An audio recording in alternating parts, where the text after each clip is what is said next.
हिरण्यकशिपु ने वरदान मांगा था, न नर से मरु न पशु से। तो भगवान सत्यम विधातुम निजभृत्य भाषितम व्याप्तिम च भूतेषु अखिलेषु चात्मनः अदृश्यताद्भुत रूप बुद्धहन स्तंभे सभायम न मृगम न मानुषम। तो भगवान नरसिंह रूप धारण करते हैं,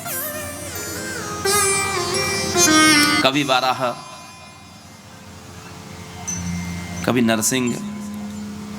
महिषासुर ने न वरदान मांगा, न देवान दैत्यान मनुष्यानाम मरणम में पितामह पुरुषान न च मे मृत्यु योषा माम का हनिष्यसि। तब सारे देवताओं की वही शक्ति पूंजीभूत होकर के एक अस्तम तद्भुन नारी व्याप्त लोकत्रयम तुषा, नारी का रूप धारण करके महालक्ष्मी अष्टादश भुजी महिषासुर मर्दिनी ने महिषासुर का अंत किया। तो ये सगुण रूप भक्तों के लिए होते हैं सज्जनों माताओं।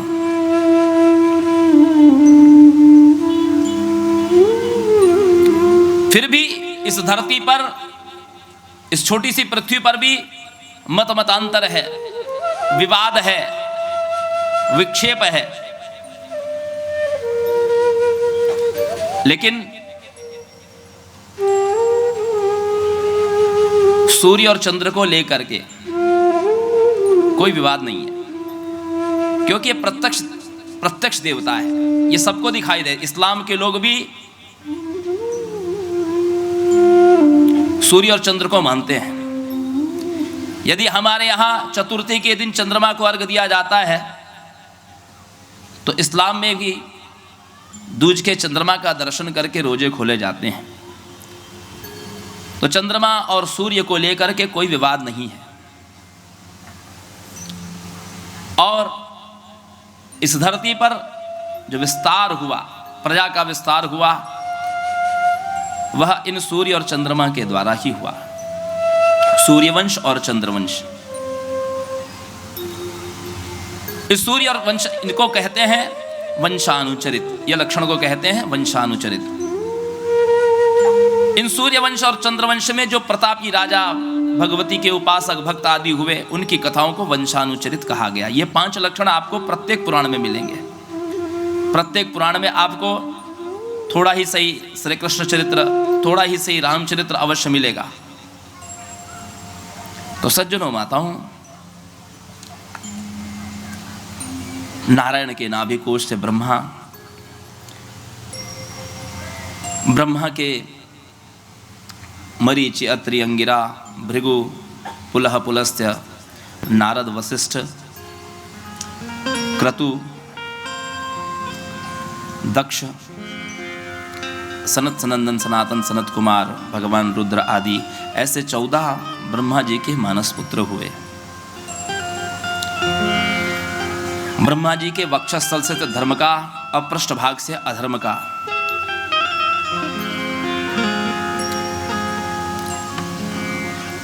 अधर्म के वंश में निरय नरक जिसको कहते हैं, दुरुक्ति नरक, कलह आदि ये सब हुए। ब्रह्मा के जो पुत्र हैं, मन से मरीचि की उत्पत्ति हुई।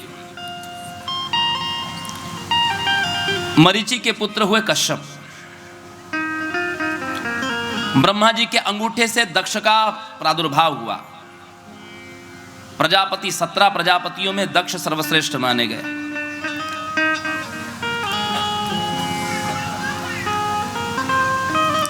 प्रजापति दक्ष, इनका स्वयंभू मनु की कन्या प्रसूति के साथ में इनका विवाह हुआ, जिससे इनकी 60 कन्याएं हुई। दशधर्माय कायेन्दो दिंशट्रणव दत्तवान भूतांगिरा कृशाश्व द्वेदे तार्क्षाय चापरम। 27 इन्होंने चंद्रमा को दी। अश्विनी भरणी कृतिका रोहिणी मृगशिरा आद्रा पुनर्वसु पुष्यश्लेखा मघा पूर्वा फाल्गुनी उत्तरा फाल्गुनी हस्त चित्रा स्वाति विशाखा अनुराधा ज्येष्ठा मूल पूर्वाषाढ़ा उत्तराषाढ़ा श्रवण धनिष्ठा शतभिषा पूर्वा भाद्रपदा उत्तरा भाद्रपदा रेवती। दशधर्माय कालिंदो श्रद्धा मैत्री दया शांति पुष्टि तुष्टि क्रिया उन्नति बुद्धिर्मेधा तितिक्षा ही मूर्ति धर्मस्य पत्न्यः इन्होंने 10 धर्म को दी। भूतार स्वरूपा भूत को। एक तार्क्ष नामधारी कश्यप थे, उनको 4 कन्याएं दी। तार्क्षस्य कद्रुविनेता पतंगी यामिनी च। और जो मरीचिनंदन कश्यप जी हैं, यहां 2 कश्यप जी की बात कही गई। एक तार्क्ष नामधारी कश्यप जिनको 4 कन्याएं दी दक्षिणे, और जो मरीचिनंदन कश्यप है इनको अपनी 13 कन्याएं दी। अदितिर धनुर्काष्ठा अरिष्टा सुरसा इला मुनि क्रोधवशा ताम्रा सुरभि सरमातिमि। प्रजा का विस्तार कैसे हुआ सज्जनों माताओं? तिमि से सारे जलचर जंतु हुए।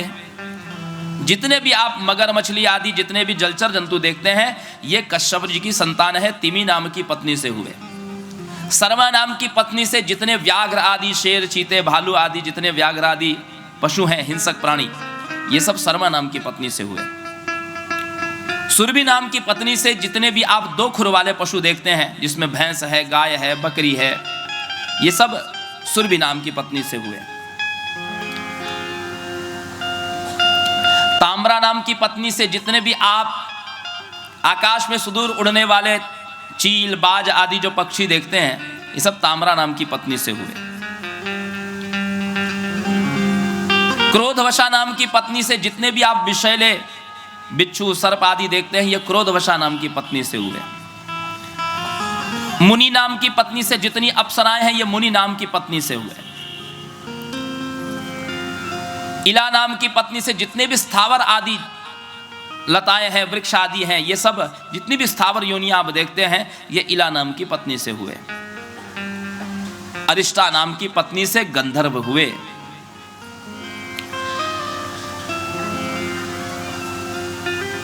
काष्ठा नाम की पत्नी से 1 खुर वाले पशु हुए, जिसमें घोड़े हैं, गधे हैं, खच्चर है।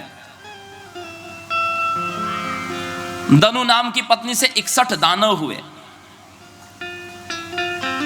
दनु के पुत्र दानव कहलाए, जिसमें महिषासुर, रक्तबीज, शुंभ निशुंभ, ये सब दानव। नमुची,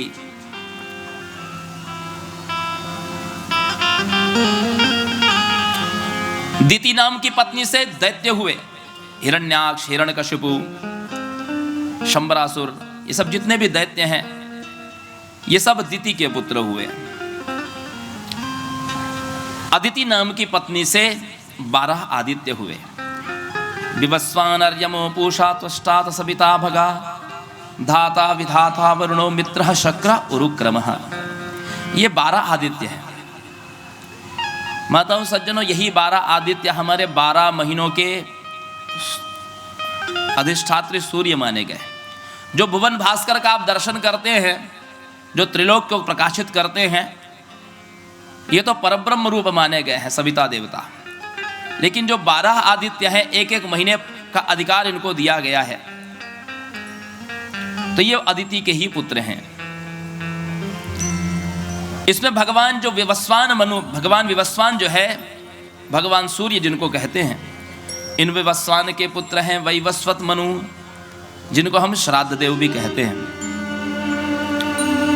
वैवस्वत मनु के भी 10 पुत्र हुए। इक्ष्वाकु, नृग, शरियाति, दिष्ट, करुद, करुष, पृखद्र, नरिष्यंत, प्रांशु। इसमें जो महाराज शरियाती है, इन शरियाती की एक पुत्री है जिसका नाम है सुकन्या। सज्जनों माताओं, सुकन्या छोटी है और सुकन्या वन में अपनी सखियों के साथ पुष्प चयन करने के लिए गई है। वन में विहार कर रही थी। सीमावर्ती राज्य के सीमावर्ती वन था और वहां पर पुष्प आदि का चयन कर रही थी। उस बालिका सुकन्या की दृष्टि एक वल्मीक पर पड़ी। चींटी जो मिट्टियों से घर बनाती है उसको वल्मीक कहते हैं। उस वल्मीक के 2 छिद्रों में से एक प्रकाश प्रवाहित हो रहा था। जिज्ञासा से सुकन्या निकट गई। उसने उसका भेद जानना चाहा कि क्यों, कहां से प्रकाश आ रहा है। उस अबोध बालिका ने एक कांटा लिया और कांटा उन छिद्रों में डाला। भीतर से कराहने की आवाज आई। भीतर भार्गव नंदन च्यवन तपस्यारत थे। च्यवन मुनि के नेत्र फूट गए। च्यवन मुनि के नेत्र फूट गए। भीतर से रुधिर की धार बहने लगी। अपनी फूलों की डलियां वहीं फेंक करके सुकन्या अपने घर आ गई।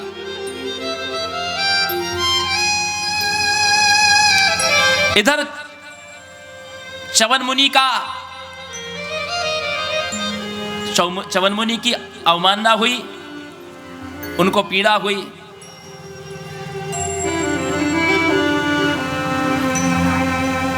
गोस्वामी जी लिखते हैं, साधु अवज्ञा तुरत भवानी कर कल्याण अखिल कई हानि।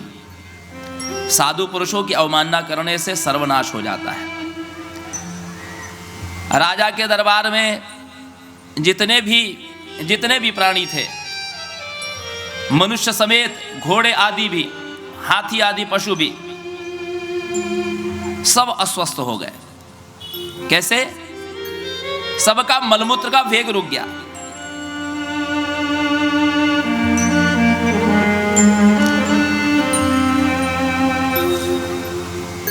गुरुजी, अब यहां प्रश्न आता है एक, पुराणों में तो सारी चीजें नहीं दी जाती, लेकिन अब विवेक से अपने समझना है कि अपराध यदि सुकन्या ने किया, अपराध यदि सुकन्या ने किया तो उसका दंड पूरी प्रजा को क्यों भोगना पड़ रहा है?